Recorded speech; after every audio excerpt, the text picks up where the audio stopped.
پھر وہ سبھی پکشی اپنا اپنا بھوجن لیتے ہیں اور گوری کو رسی سے باندھ کر اٹھا کر لے جاتے ہیں۔ بارش تو رکنے کا نام ہی نہیں لے رہی تھی، پرنتو وہ سب ہمت سے کام لیتے ہیں۔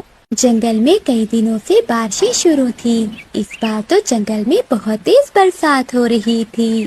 سبھی پکشی اپنے اپنے گھونسلوں میں سہمے ہوئے بیٹھے تھے۔ رانو چڑیا اپنے پتی اور اپنی بیٹی کے ساتھ اپنے گھر میں بیٹھی ہوئی تھی۔ گڑیا کے بابا، اگر ایسی ہی بارشیں ہوتی رہی تو کیسے چلے گا؟ اب تو 2 دن سے گڑیا نے بھی کچھ نہیں کھایا۔ رانو، میں بھی یہی سوچ کر پریشان ہوں کہ اب کچھ نہ کچھ تو کرنا ہی ہوگا۔ بابا، مجھے بہت بھوک لگی ہوئی ہے۔ بھوک کے کارن اب میرے پیٹ میں درد ہو رہا ہے۔ گڑیا کی مما، اب مجھے جانا ہوگا، مجھے اپنی بیٹی کے خاطر جانا ہوگا۔ پرنتو ٹونو جی، باہر تو زوروں کی بارش ہے، آپ بھلا ایسی بارش میں کیسے بھوجن ڈھونڈ کر لائیں گے؟ میں اپنے پریوار کو بھوک سے مرتا بھی تو نہیں دیکھ سکتا۔ حالات جیسے بھی ہوں، مجھے اپنے پریوار کو بھوجن لا کر دینا ہی ہوگا۔ میں جلدی لوٹ کر آ جاؤں گا۔ ہم آپ کا انتظار کریں گے۔ ایسے تیز بارش کی پرواہ کیے بغیر وہ بابا چڑیا اپنے گھر سے نکلتا ہے۔ وہ بہت مشکل سے اڑتا ہوا کبوتر کے گھر کی اور جاتا ہے۔ وہ دروازے پر دستک دیتا ہے۔ کون ہے ایسی تیز بارش میں؟ کبوتر یار، میں ٹونو ہوں۔ کبوتر دروازہ کھولتا ہے اور ٹونو گھر میں چلا جاتا ہے۔ کبوتر یار، میری گڑیا کے پیٹ میں بھوک سے درد ہو رہا ہے۔ 2 دن سے ہم اسے کچھ کھانے کو نہ دے سکے، اسی لیے میں آپ کے پاس آیا ہوں۔ اگر آپ کے پاس کچھ ہے کھانے کے لیے تو مجھے دے دو۔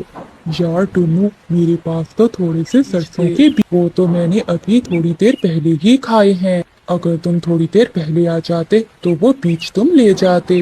پھر ٹونو چڑیا ناراض ہو کر میٹھو طوطے کے گھر کی اور جاتا ہے۔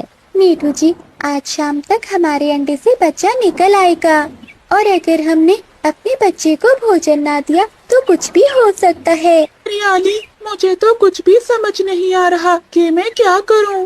کوئی اور پکشی بھی تو نظر نہیں آ رہا پورے جنگل میں۔ اگر کسی کا ساتھ مل جاتا تو میں بھوجن لے آتا۔ میٹھو جی، ہمیں کچھ نہ کچھ تو کرنا ہی ہوگا۔ تبھی وہاں پر ٹونو چڑیا آ جاتا ہے۔ میٹھو، میں کبوتر کے پاس گیا تھا کچھ کھانے کو لینے، لیکن اس کے پاس کچھ بھی کھانے کو نہیں تھا۔ میری گڑیا بھوکی ہے، کیا تمہارے پاس کچھ کھانے کو ہے؟ بھائی جی، ہمارے انڈے سے تو بچہ باہر آنے والا ہے، لیکن گھر میں کھانے کے لیے ایک دانہ بھی نہیں ہے۔ ہم تو خود بہت پریشان ہیں۔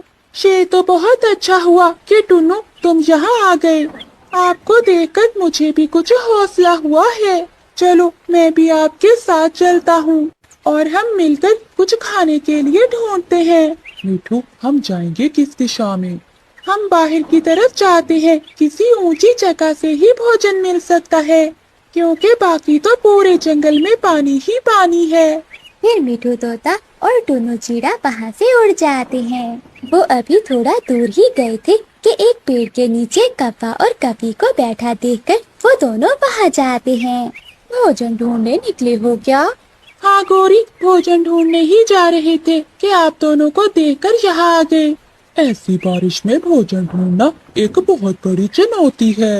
اب تو ہمیں بھوجن پہاڑوں سے ہی مل سکتا ہے، کیونکہ وہاں ابھی تک بارش کا پانی نہیں پہنچا ہوگا۔ کوے یار، آپ بھی بھوجن ہی ڈھونڈ رہے ہیں، یہ تو بہت اچھا ہوا۔ ہم سب ایک ساتھ اکٹھے ہو گئے ہیں، ایسے میرا خوف بھی ختم ہو گیا ہے۔ تو پھر چلے ہم پہاڑوں پر ہی چلتے ہیں۔ پھر وہ سب اکٹھے وہاں سے اڑتے ہیں۔ وہ سب جیسے ہی پہاڑوں پر پہنچتے ہیں تو بارش اور بھی تیز ہو جاتی ہے۔ وہ سب ایک پیڑ کے نیچے بیٹھ جاتے ہیں۔ کالو جی، ایسی تیز بارش میں مجھے آسمانی بجلی لگتا ہے۔ گوری، کبھی تو کوئی اچھی بات اپنی چونچ سے نکال لیا کرو، کیوں ہمیں ڈرا رہی ہو؟ گھر میں بیٹھ کر بھی تو بھوک سے مرنا ہی تھا۔ اگر ہم اب باہر نکلے ہیں تو اوپر والا ہماری ضرور مدد کرے گا۔ تبھی کالو کوے کی نظر سامنے پانی میں پڑے ہوئے چاولوں پر جاتی ہے۔ وہاں تو ڈھیر سارے چاول تھے۔ بھوجن، ہمیں بھوجن مل گیا، وہ دیکھو سامنے چاول ہیں۔ وہ سب چاول دیکھ کر بہت خوش ہو جاتے ہیں۔ ایسی برسات میں چاول تو ان کے لیے بہت بڑی خوشی تھی۔